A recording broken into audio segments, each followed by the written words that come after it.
जयराम जी री राजसमंद में एक दुखद घटना सामने आई रही है जटे कि एक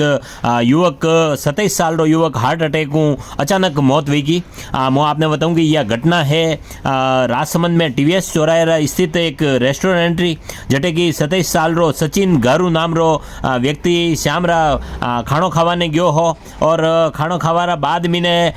वो जो है बिल पे करवारा लिए काउंटर पे गयो और अचानक जो है गच खाई ने नीचे पड़ गयो और वरना बाद में हॉस्पिटल ले जाया गयो और वरना हॉस्पिटल में डॉक्टर है जो वरना ने मृत घोषित कर दीधा। मैं आपने बताऊं कि नगर परिषद में सफाई कर्मचारी रूप में सचिन कार्यरत हो और